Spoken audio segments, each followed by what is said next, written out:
microdose, yeah, microdose, microdose, microdose, dose, microdose, microdose, dose, microdose, microdose, dose. It's 1989. I'm seeing a movie called Roadhouse and a sequel to Ghostbusters. It's 2024. I'm seeing a movie called Roadhouse and a sequel to Ghostbusters. What's good, y'all? Kush Hayes here, coming to the newest edition of the Microdose. Sorry about that last week, kids. We couldn't get it in. It's just like that these days. What are you gonna do? However, the man that's so nice, you think he might be from Canada. Funniest man in the room, Drew Angelman. What's good, man? How you been? Welcome back. I'm doing well. Thank you for having me back. I do want to start off by saying that I am so upset with Amazon Prime since you're bringing up Roadhouse, and it has nothing to do with Roadhouse. Okay. But The to commercials. harken back to the last time we collaborated, which was the Oscar review, when I talked about not being able to see one movie before Oscar night, and that was Zone of Interest. And when I tell you that after the Oscars happened, after we spoke, I went on Amazon Prime and they were like, hey, we have a movie for rent if you would like to see it. It might be up your alley. You saw Anatomy of a Fall. If for like a low price of $3.99, you can rent Zone of Interest. And I said, screw you, Amazon. I would have given you double that to have rented it before Oscar night.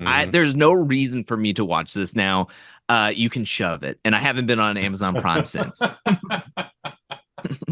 So I told you about my disdain with that movie because I spent $20 to iTunes, Apple, whoever it is these days, to own it forever. Renting it, again, $7. I would have loved to have given anyone $7 just to watch it once and then go like, oh my God, I don't want to see that ever again. Yeah. 3 times that is what I spent, and I get to own it forever now. I just mentioned the Roadhouse. You mentioned the Amazon Prime. I mentioned the commercials. Kind of mad about the commercials. I understand commercials are a thing. I understand we need to get the revenue ball rolling. There's apparently a class action suit happening right now, and I hope to get in on that sooner than later. But yeah, next year might be a different thing. But this year, December 20th, I signed up for a program. I renewed a program that promised me no commercials. Oh, wow. That's Prime. Watch your favorite movies for free, or have access to pay-per-view and have access to this or whatever, but no commercials. That's always been it's still been the delivery service. But then there's this whole digital library available to us. But no commercials. Yeah, I think the problem is that one, you can thank the NFL for that, or Jeff Bezos for wanting to get the NFL rights to have garbage Thursday night games, and I think a playoff game, because that costs $1 billion, I believe. So they're like, we got to do something to add up this revenue.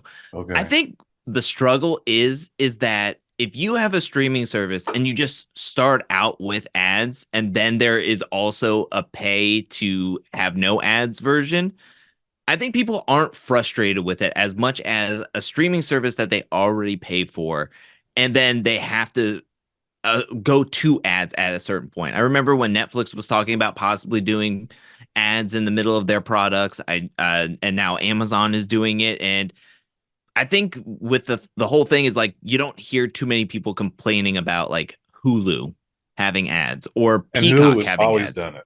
Yeah, and they always done it. So I think it's the expectations of like I've always had the service, and now now I have to pay for it as well as getting ads.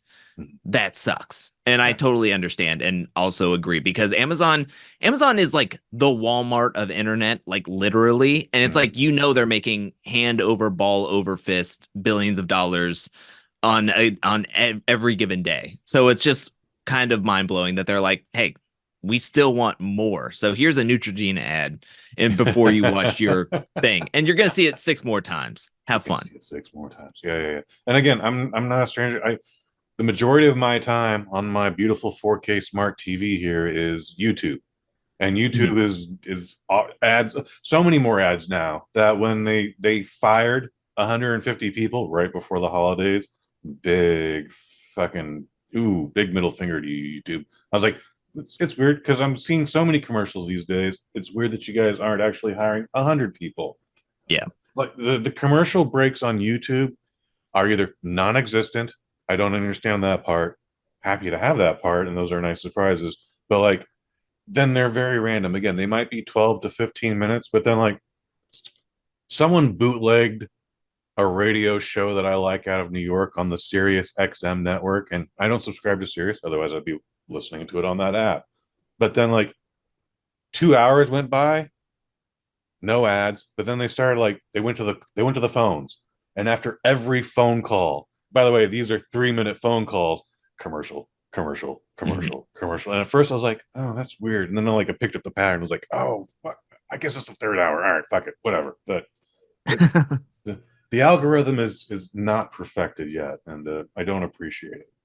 Yeah, no. We got the second quarter coming up today. As this releases, Godzilla X Kong is coming out. I'm also kind of not excited about it, but I understand why they did it. However, let's talk about April. What you got on your list, sir? What's your first pick? I just want to throw this out there. We Throw it did out kind of talk about it off air after our Oscars pick, where we were talking about like scheduling this exact podcast to talk about the movies coming up. And I remember us looking through back then, a couple of weeks ago, looking through the movie list of this second quarter. And I forgot how rough it is until looking at it today, trying to Yes. pick out movies. I had the And same experience. I I saw a have- lot of re-releases. yes, that Phantom Menace re-release, I was like, whoa. But I picked out 4 movies. I feel like they're gonna be chalk because I feel like we're gonna have 2 of them possibly be the same. Okay. But I have my app open. I have a showcase open for me to pick any other movie. I did not pick any movies in June for a Oh. time so close to summer. Interesting. I was surprised I couldn't find anything that was fun in Oh. June. Okay. Okay. Well, I appreciate that. But my first movie I want to bring up is a movie that when looking at the name, I was very confused by it. But the more I kept on walking past it at my local movie theater and seeing the poster, seeing the names attached to it, now seeing the trailers on TV, I'm actually kind of excited for it. It's called Monkey Man, which Yeah. sounds made up, but it is rated R. It's an action vigilante thriller action movie starring Dev Patel and is produced by Jordan Peele. And directed by Dev Patel.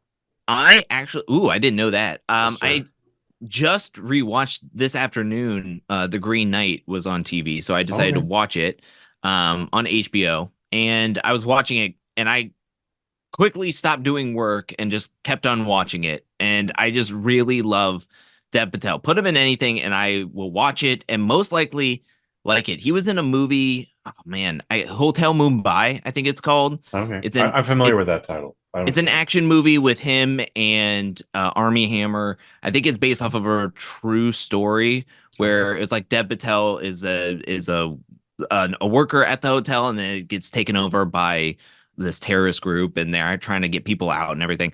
Anyways, that's not the movie I'm talking about, but nobody talks about that movie. That's the point I was getting. Nobody talks about that movie, but I went out of my way to watch that movie, and I kind of liked it, even though I dislike Army Hammer. Monkey Man from the trailers looks absolutely incredible. The stupidest name known to man, but I love it. So I'm very much looking forward to going to see Monkey Man. Yeah, man. I already have my ticket for Monkey Man. That's how much I'm anticipating it. I didn't put it on my list because I was just like, I hope Drew puts that on his list. I'm not gonna mention another movie. It's hard predicting what you might have, man. But so far, so good. Again, I like Dev Patel as an actor. If I don't like a movie he's in, I like him in the movie. Like Sound of Metal, I wasn't a fan so much of it, but I was like, he's great in this. Again, The Green Knight, I was kind of disappointed in, but I was like, he's awesome in it, and I appreciate the sound. Like I've only seen it in the theater. I don't really want to visit it. I know it's on HBO Max now, or Max. How long am I going to do that? But anyways, I am excited about Monkey Man. It looks like it's got some top-notch action as well. And I think we're gonna learn a little something too about class and culture and all that good shit. I could be wrong. but I already got my ticket, so I'm in. Nice. I'm sticking to April, and I'm going to April 19th. New Guy Ritchie movie, which I'm always excited about. The Ministry of Ungentlemanly Warfare. Hmm.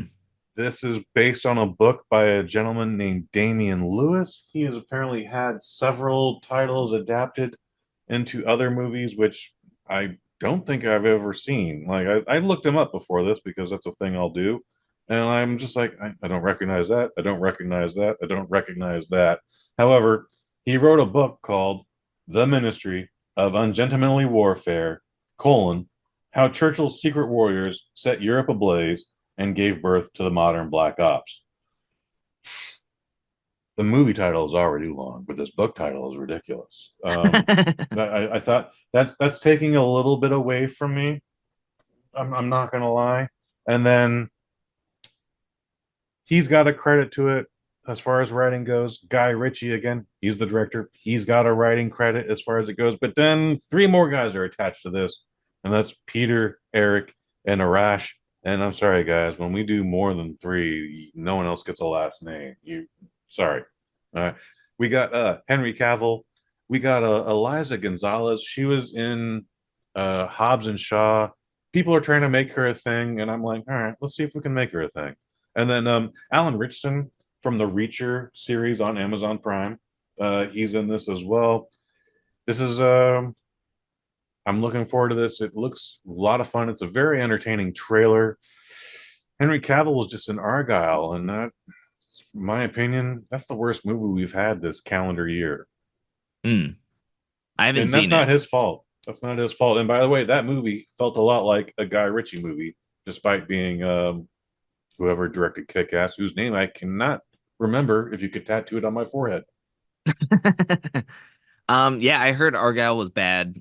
And you know what? Pretty I movie, would but I still. would have thought Guy Ritchie from just looking at the trailer, it seems kind of like his style. Mhm. But hey, I never went to go see it, despite it having Henry Cavill, which is he's kind of like Dev Patel to me. Like I like Henry Cavill. I watched his Mission Impossible so many times, and it was my Nice. favorite movie of the year it came out. I just loved him in that movie as well as that movie in general. The Way better scene than in the Dead Reckoning. bathroom, I mean, it's a 2-on-1 fight, but that scene where he just like cocks his biceps, you're like, oh no.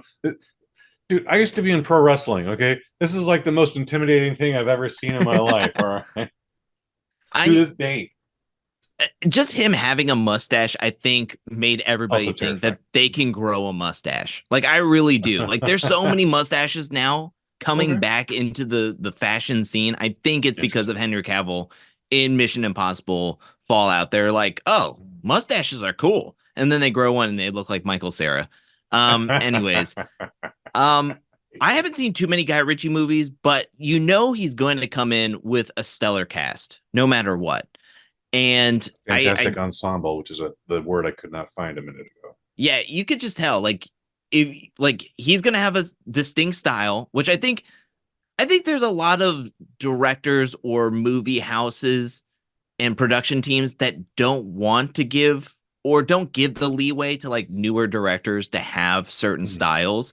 So I think we should take time to celebrate directors that have certain styles that and certain formatting of their movies, kind of like a Wes Anderson, kind of like a Guy Ritchie, kind of like to we should celebrate them a little bit. Mhm. And I don't want them to like get into a pigeonhole of people being like, oh, I'm not gonna go see his movie because I don't think I don't want to pay my money to go see him. Like I I went to go see Asteroid City because I like Wes Anderson, but I Mhm. also like how meticulous he does everything. So I just don't want to get to a point where it's like Marvelification all these movies where it's like anybody could have directed it. You don't Yeah. even know who it is. Kind of like the person who did Kick-Ass. I mean, we can't even name that person because that It's movie embarrassing now. too, because I like his style. Yeah, yeah. There's always movies when we talk I'd never have heard of them. But I will also say that I haven't gone to the movies very much this year, which I'm Mhm. very upset about. But it's also scheduling and things that are kind of crazy. But yeah, I clicked on the movie. It looks really interesting. I feel like I've seen something of this, but not. I don't remember much about it. But it looks interesting. It's got a Queen soundtrack for the trailer. Mm. So when they're doing another one bites the dust, like every time like a gun shell hits the floor, they hit that bass and that snare drum really hard. So that's why it's probably in your brain. But it's a huge ensemble. It's Guy Ritchie. What's your next show, sir? All right, so I have three more movies, and I kind of Oh just yeah. I want to give a shout out to another April movie, and it's coming out the same day as or the same weekend as the movie you just spoke about, Okay. The Ministry of Ungentlemanly Warfare, is Abigail, which is a Oh yeah. See, I almost rated picked that one. R horror movie. I'm pretty bummed about something that happened recently. Is that I have AMC A list, and they sometimes do these like unscreened movies where they won't tell you what the movie is. It's like Mhm. $5, Mystery and Movie then Monday. yeah, and it's like, oh, you can show up. And it was a rated R horror movie that was like an hour and 45 minutes. And I was looking through like April things because it's only like they only do it like a movie that's coming out a couple of weeks Mhm. later down the line. Right. I saw American Fiction that way, so I was like kind of excited. But there was like two movies I was looking at. I was like, it's either The First Omen or it's Abigail. And one movie I'd be happy with, the other one I would be very disappointed to go see and Right. probably would leave to go watch Dune or something again. Um, and so I decided yesterday, like in the afternoon, I was like, you know what? I'm not gonna go. I'm just gonna cancel my reservation. I'm gonna get some extra work done, and then I'm gonna watch some of the March Madness basketball stuff. Okay. And I felt like I made the wrong choice, like the absolutely worst choice I could have made because I was sitting there going like I was watching this basketball game. It was the worst basketball game I feel like I've ever seen in my life. Mhm. Both teams were just absolutely trash. They couldn't hit a shot, and then I'm sitting. All I could think about was I probably missed Abigail. Like I wish I would have went to go see that daggone movie. It would have been an hour and 45 minutes. I would have enjoyed it. I would have came home, saw how bad this game was, and then never would have been in my brain the rest of the time. So, but it looks really fun. It's a rated R horror movie, but it's like a horror comedy movie. It's about a group of people that are hired to quote unquote free this girl that is being held by the guy who is Los Pollos Hermanos. And Oh, Giancarlo is all in it from Breaking Giancarlo Bad. Esposito. Yes. And then come to find out that they're not trying to break the girl out of the house. They're there to be food for her because she is like this hybrid demon vampire ballet girl. And then it's like all a game. And she's like, it's a weird, like, it's like, from my perspective, it is a horror version of Home Alone where it's like you're swapped the places where you're not in Kevin McAllister's POV, but you're with the grown adults POV, and you're just seeing them getting picked off one by one. You're seeing who's going to survive, if anybody's going to survive throughout the night. It just looks really, really fun, and I wanted to give a shout out because it looks. Mhm. It doesn't have like the biggest cast or the most well-known cast, but it looks really, really fun. And we haven't had like to me, at least from this year, we haven't had a really fun horror movie just yet. I know The First Yeah, Omen right. is like being like, this is the best horror movie ever made this year. And Uh, it's like, it's basically the only one so far. But yeah, it looks really, really fun. And I love horror movies. And I feel like they're just, they're just not getting the good representation just yet. And so Abigail looks fun to me. Abigail looks like a lot of fun. I've also seen the trailer for it. I feel like, based only on the trailer, I feel like they're trying to market it a little bit too much like Megan, and that's only just Yeah. because the chick does some weird dance moves. Otherwise, whatever. But yes, I'm also looking forward to Abigail, and that's April 19th. Yes. What else you got? I'm gonna go to May 3rd. I'm Oh gonna yeah, dive into May and I'm gonna do a chalk one, a layup one, and just mention how about Fall Guy, the Fall Guy with yeah. Ryan Gosling and Emily Blunt. It looks fun. Steven Spielberg is excited for it. What if a charismatic stuntman was actually doing his stunts and kicking some butt and doing and being the main star of the action film and everything. It's Ryan Gosling. It's Emily Blunt. They were just at the Oscars, and then now they're jumping on doing a whole bunch of press tours for this movie that's coming out in next month, next 2 months. So it looks really fun. It looks like a good time to go to the movies, get an IMAX screening, and just be charmed and hope for some fun explosions, some fun action scenes, some good stunts, and then you can leave the movie being like, hey, it's not going to go get an Oscar or do anything, and it's not going to allow Ryan Gosling to sing at the Oscars next year, but hey, I had a good time, and that's what I'm looking forward to. Yeah, I'm so glad you mentioned the Fall Guy, dude. Like, I also am looking forward to this. Yeah, at the Oscars, we saw that Gosling and Blunt have really good chemistry. She's getting really good with her comedic timing. Mhm. I don't know what it is. Maybe she's taking herself less seriously, but like, yeah, I'm becoming a fan of the Emily Blunt, or the Blunt as I call her, since she did a movie with The Rock. Did you ever see the original Fall Guy TV show? Or are you a little too No, young for that? All no, right. I haven't. I am old enough to have seen The Fall Guy, many episodes of The Fall Guy. However, I am too young, or now too, I was too young now to remember what any of them are about. I remember the actual opening credits more than I remember any episode, but it's basically dude is a stuntman, and then he's just kind of like, sometimes he's a bounty hunter, sometimes he's a private eye, sometimes they go hand in hand, and that was 5 years of television. And it was appointment viewing television. You wanted to watch The Fall Guy because Lee Majors, and then this smoking hot babe called Heather Locklear, and then there was another guy, and he's funny too. However, um, this looks to be on par with the A-Team movie that we had 10, Yeah. 11 years ago. By the way, I watch that at least once a year. Never gets old. Have a great time watching it. Thought it was going to be fun when I saw the trailer for it. Did not disappoint, and that's why I keep watching it at least once a year. So I'm getting the same vibe from this one. So yes, The Fall Guy, I'm absolutely looking forward to. May 3rd can't come quick enough. This was supposed to come out in March. The strike effed it up for us all. We could have been talking about this right now, actually. Like, dude, you remember that scene where you did the thing and and you surfing on the manhole cover? Like, oh shit. Anyway, I got a movie. It's actually the same date. Again, I was hoping you were going to talk about The Fall Guy. And since we just talked about horror, I saw a trailer this previous weekend, for Late Night with the Devil, or is the movie I went to go see. And the trailer was a movie called Tarot. Hmm. It's rated PG-13, based on a book by a man named Nicholas Adams. It was called Horror Scope. That's all right. It's not the worst title. I like it. It is also written and directed by Spencer Cohen and Anna Halberg, and they've done a couple things. Some things we don't like. A couple things we were like, yeah, that was okay. I'm sorry, I should have wrote down extra notes. Both of these folks had a hand in Expendable 4. Ooh. Yeah, it wasn't good. However, they've done a couple other things that we did like. So saw the trailer.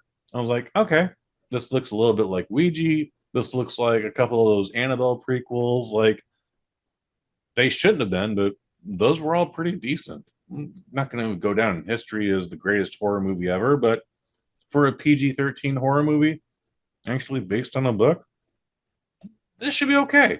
It stars a young lady named Avantika. That's one word. I tried to say it as best I could. She's in the new Mean Girls musical. I know it's your favorite movie, Drew. And then Jacob Batalon, who was Ned from the newest Spider-Man trilogy. So they're in this. Again, the trailer I saw, it looked fun. Hopefully it'll be as good as Smile and not as shitty as Night Swim. So it's very interesting because I read, while you were saying the synopsis, I was reading the synopsis on this firstshowing.net. Okay. And it reminds me a little bit, just from the synopsis. I haven't seen the trailers or anything, but it kind of reminds me of Truth or Dare, of a PG-13 horror movie, college kids kind of goofing around, and then they start dying randomly, and then they have to try to figure stuff out. Right. Hey, and I'll be honest, Truth or Dare was fun, even though I saw it opening night with my friend, being the oldest people in the theater watching it and the theater was packed. It was a small theater and it was packed full of teens. And I felt like me and her were like the two chaperones on the field trip going out with everybody else on date night. And I was like, I don't know what's going to happen. But the movie was good enough that all of us forgot everybody was there and nobody cared about it. It was actually pretty decent. I'll say one thing about PG-13 horror movies that have like college age, high school age kids, whatever, Happy Death Day, like that, when you're going into it, it's not the best and you're not really looking for the best. You're looking for something fun. And I think those PG-13 horror movies are so underrated, like the Happy Death Days, like the Happy Death Day is so good. Oh my gosh, I just mentioned it. The Fantasy Island. I still watch. It's bad, but to me, I still watch it. And I'm like, it's not that. Like I already know what I'm walking into. So, Tarot looks like it's a fun time, in my opinion. It's one of those horror movies where I'm not going to get offended by it, or it's going to be a fun one to talk about at the end of it if you go see it with a friend and stuff. I mean, the trailer is always the trailer. Maybe it's just a good trailer, but it shows a lot of potential. It caught my eye, and I was just like, all right, yeah, I would like to see this. So we live in an age now where we get 22 to 31 minutes worth of trailers and commercials for Pepsi or Coca-Cola. Okay, so guess what? At the lowest level, I'm just on my phone. Like I try not to blind the guy next to me or the row next to me. Like it's just the trailers. I'm sorry, but and when the movie starts, I put that shit away. However, this caught my attention. I was like, oh, what's going on over here? I know we just saw the Fall Guy, but tell me more about Tarot. Tarot, that's the name? Okay. Feels like Ouija. Oh, I need to investigate more. Oh, it's based on a book. Fantastic. Like, yeah, I mean, I'm down with it. I mean, I will say that I am somebody who watches all the trailers, but my goodness, can we like cap how many trailers we can put for one movie? I went to go see. I feel like you should cap. There should be a max of trailers depending on the runtime of the movie you're going to see. If you're seeing Dune, which is like nearly 3 hours, you gotta cap that crap off at 15 minutes because you already are there for like a 3-hour experience because you got to get there before the movie even begins. Then you see the trailers, then you see the movie, and then you're sitting around waiting if there's going to be an end card. If it's an hour and 45-minute movie, pack that thing with 30 minutes. I don't care what you want to do. I get it. But do not, I swear, do not give me 30 minutes on top of a 2-hour and 50-minute movie. Like, holy heck. Luckily, Dune was good to where I forgot all about how many trailers they decided to pack into that thing. But so the major chains are the guiltiest ones. And that's my Regal down the street. That's AMC for sure. I don't know what the other Cineplex, maybe. I haven't been to a Cineplex since the Queen concert 3 or 4 months ago. And the Alamo Draft House, 3 trailers. That's it. Nice. I went to an independent movie this weekend. I saw the Carol Doda documentary. That is the first topless stripper out of San Francisco, but like there wasn't any other strip clubs happening in the world at that time. Anyways, that's it. It was a packed house. They could have given us more, and they were just like, no, we're gonna do some burlesque. We're gonna show some trailers for some indies that we got coming up, and then we're gonna show you the movie. And like, yeah, it was fine. So, but yes, the Regal and the AMC since Oppenheimer and Barbenheimer, 30 minutes now. It was 20 minutes, which is already too much as it was, but now it's 30 minutes because of Barbenheimer. Yeah, it's crazy. And I remember going to watch Oppenheimer and being like, I'm here for the long haul. And did I not think that I was going to be there for the long haul from the very beginning when I saw 15 different trailers for 15 different movies. Yeah. And then I saw a 3-hour movie. And it's like, oh my gosh. You're a little bit younger than me, but I remember when the first Coke ad ran during a movie and people got all up in arms, and they're like, we're just trying to balance out the box office, and like we only get a percentage of the film, and blah blah blah blah blah, and all that is true. And they're like, as soon as things level out, we'll stop doing this. And I remember even at like 8, 9, 10, 11 years old, I was like, yeah, that's some bullshit. That ain't happening. But and now we're at 31 minutes of trailers and commercials. It's ridiculous. It's awful, and it's offensive. But let's get back to some funny stuff here. What's next on your list, Mr. Angelman? All right, I'm gonna pull out another layup here for May 24th. Okay. And I'm calling it right now. Twitter's gonna be all ablaze, or X is gonna be all ablaze for Gar Furiosa weekend. That people are gonna be going to see Garfield and Furiosa at the same time. Furiosa. No, not Fearfield. Ooh, Fearfield. That's actually, but then Garfield is like Garfield is also fur, so it's just double for Garfield. But anyways, I'm going to be talking about Furiosa, a Mad Max saga. You kind of felt like something was going to be coming from that Mad Max Fury Road movie. It was such a juggernaut the year it came out, and everybody couldn't stop talking about it. It almost reminds me, you know what it reminds me of? It reminds me of Dune of this year. Like everybody who talks about Dune 2 has nothing but great things to say about it and tells everybody that you have to go see it. It's such a spectacle. Like you need it. I feel like that was exactly how Mad Max Fury Road was. That people were just like, you got to see it in theaters. Go now, please. It's the best movie. And it was really, really good. But you could understand like they're going to do something with it. But after like hearing that they're like, after watching it, you go, what could they do? And of course they do a prequel. So they have a prequel of Furiosa, how she became Furiosa, captured and going through all this stuff, badassery. You got some car chases. You got the desert. You got people spray painting each other's mouths and getting on top of cars, shredding on their guitars on flame spoilers, whatever you want to say. And yeah, it's just going to be Anya Taylor-Joy. No, not Anya Taylor-Joy, right? Is it Anya Taylor-Joy? You are correct. So Anya Taylor-Joy and a cast of, and it's gonna be bigger than life. And I'm definitely gonna go see it. Why not? I love Anya Taylor-Joy. I like Mad Max Fury Road. It shouldn't be bad. And yeah, I think it'll be a fun time. I'm actually surprised that it's coming out in May and not like the dead middle of summer. But I think it's gonna be the best movie from May until later in the year, I think. Jeez, you're probably not wrong. So I remember when the trailers for Mad Max Fury Road came out, and I was like, yeah, that's a pretty impressive trailer. But then folks got like unhealthily obsessed with it, where I was like, oh, I don't like where this is going. And it makes me want to see it less and less. However, everyone that came out of it was like, you gotta see it, you gotta see it, you gotta see it. And it's one of those few movies that I missed opening weekend on purpose. I was like, no, I'm not gonna sit with a bunch of radical assholes.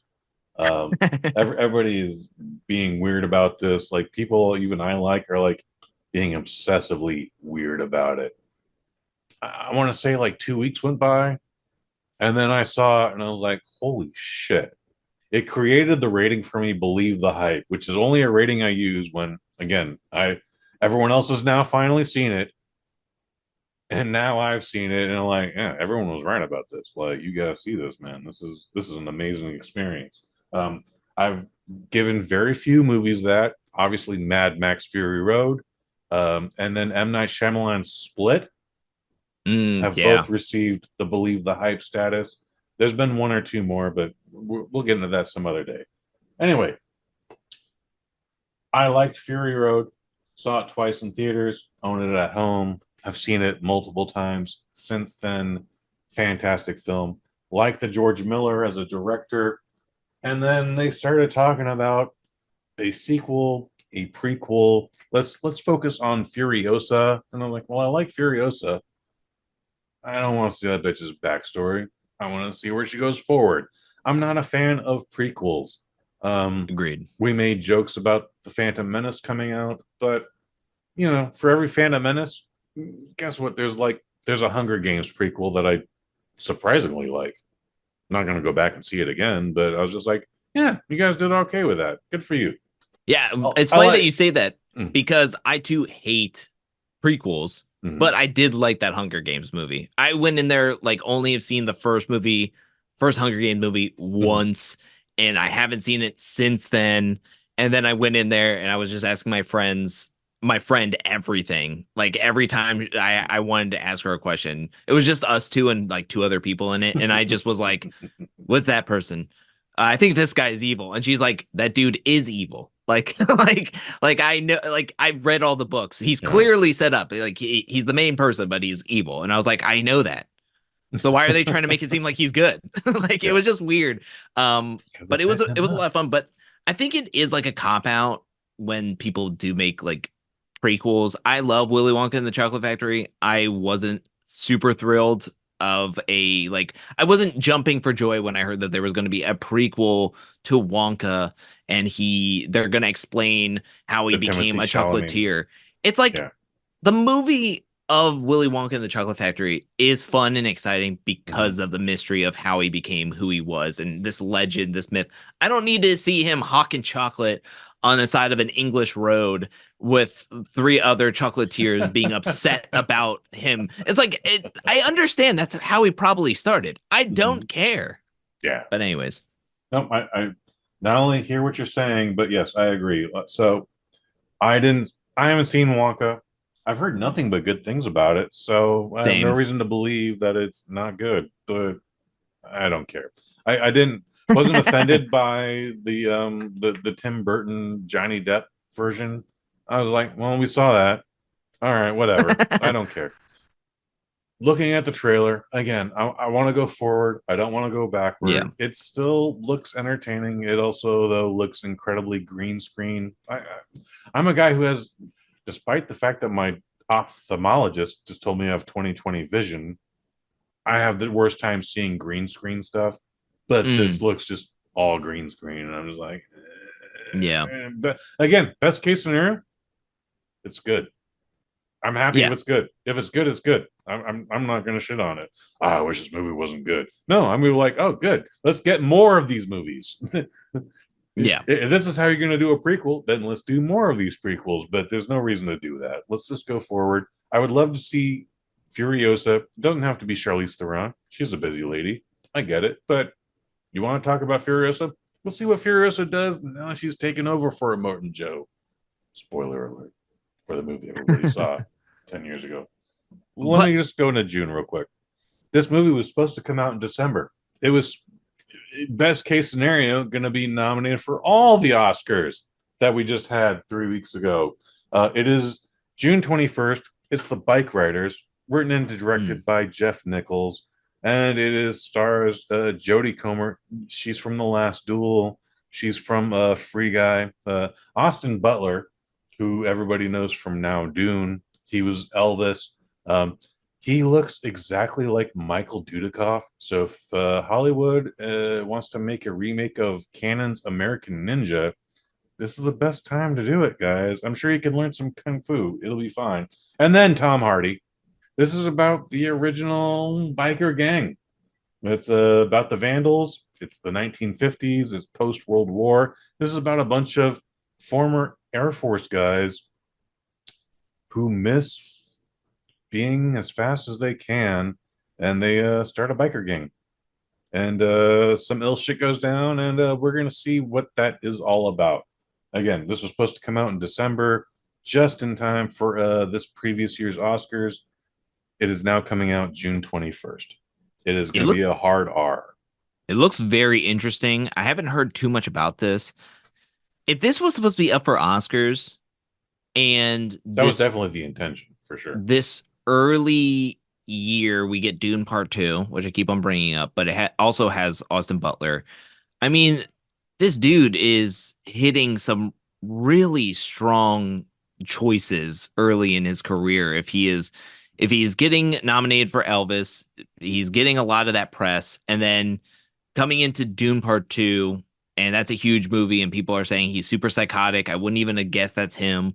And now it's like he's getting into this movie that could have Oscar buzz if they pulled out, or if it's just Oscar bait. Regardless, I mean, he's in a pretty big time movie. The writer's strike affected everything. This movie actually was supposed to be a Fox Searchlight film, hyper slash Disney. And then they're just like, the strike is happening. We're going to sell this. I forget who picked this up, but someone actually went like, no, there's a movie here and we're going to take full advantage of it. And now it's going to be a summer release. That's awesome. I just think that he's hitting on all cylinders. Whoever is his representative, whoever is making choices, and him and somebody else is making choices, I think they're making the right choices. Kind of like when Tom Cruise was back in the day. Just every movie he touched turned to gold. I feel like nowadays it's not the actors' touch that turns movies into gold. It's the actual movies that make the actors gold. Like if you're making the right decisions and going through a lot of the different making the good decisions. Right. I'm interested. Like I wasn't a huge fan of Elvis, but Austin Butler somehow just like I don't know. He gets me. He's interesting to me. Like I don't like he felt too hard. I felt into Elvis with the voice, and then he had to train himself to get out of the voice. I'm like, is it you? Is it the voice? I mean, so with him, like I feel like coming back into his own and trying to be a movie star and be his own thing. Like I'm interested in seeing how well he is outside of Elvis. And Doom Part 2, he was just a crazy psycho. So it would be interesting to see what he is here. But looking at June, at least on firstshowing.net, this looks rough. I guess a lot of things didn't want to compete with the early July of Despicable Me 4 and Deadpool and Wolverine in July. So a lot of things vacated in June. One movie that I kind of want to bring up, not necessarily to like highlight, but I felt like because of our last conversation that I just want to like question why they felt it needed to exist. And it is a unnecessary prequel to A Quiet Place. Deciding to call A Quiet Place Day One. The whole point of A Quiet Place, the actual first movie of The Quiet Place, the reason why it was so enthralling and got people so hooked on it was the mystery. It was the mystery of how we got here. We don't care. It's just the family. They're living in this established world. They have established rules, and and there's things happening, but nobody explains anything. Heck, barely anybody talks in this movie. So that's what gets people excited. And Quiet Place Part 2, to me, sucked. I mean, it wasn't that great. I found it boring. I found it just to be a cash grab because Quiet Place Part 1 was so good. And now, you're not wrong, but I enjoyed it, but you're not wrong on the rest of the details. Yeah, I mean, comparatively, I don't think it was like the worst thing in the world, and I don't think it was even the worst thing that The Quiet Place could have done. I kind of like the idea of them being able to find a community and then also, by the way, we also had A Quiet Place Day One in that movie. Yeah, it opens that way. Yeah, exactly. At the baseball thing, that's really the one scene that I remember of him going backwards and all the things. But yeah, and then a Day One happens completely away from the established family that we've already been growing up with or have become familiar with, completely away from it. And now they're just going to explain how and why everything. We don't need this. We really don't need this. The trailer, I think, looks bad. I think that it's a mistake. I don't like this, but you know what? Whatever. They bought the rights, I'm sure. John Krasinski was like, cool, just put me as an executive producer and give me a paycheck and let's be on with this. I don't care. Seeing The Quiet Place Part 2 or whatever it was called, like I was disappointed because it was like, yeah, you're just recycling the movie. We've now seen how it started. I don't think we need to see how it went further. Also, I would like to see John Krasinski do something different. And the powers that be, I don't know if it's a Paramount movie now coming up, but John Krasinski is directing the new Ryan Reynolds movie, If. Yeah. So I'm interested to see what happens with that. Again, Ryan Reynolds is in the spot where he's just doing himself, doing Deadpool, doing both. But it's just I'm less and less excited to see more of him, unfortunately. However, I want to see what John Krasinski does with that. Yeah. The other thing I like about A Quiet Place Day One is this time they're actually, whereas the past two movies were like all focused on like turn off your phone, which we should be doing. Don't say shit, which we should still be doing. I like the fact that they're just like, this is gonna be the loudest movie of the summer, son. Like we're going all out. It's gonna be crazy, and you're gonna need earplugs. But that's the only thing I like about the movie coming up. There you go, guys. That's what we're looking forward to in the second quarter. Drew, you want to plug anything? Just my YouTube channel at youtube.com/angelcakevids. Doing some fun stuff over there. New season starting, more videos are coming, and yeah, excited. There you go, folks. You know I do a thing, a little thing around here. It's called the Waffle Box, and you've heard the whole rap before if you're not new to this. Anyways, for Drew Angelman, I've been Kush Hayes. You've been you.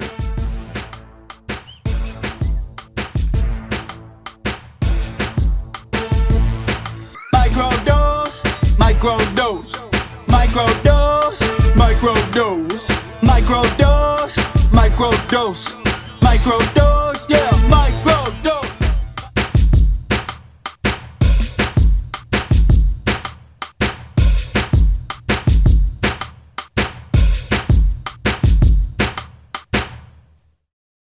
From the Bosnet family. Because she is like this hybrid demon vampire ballet girl.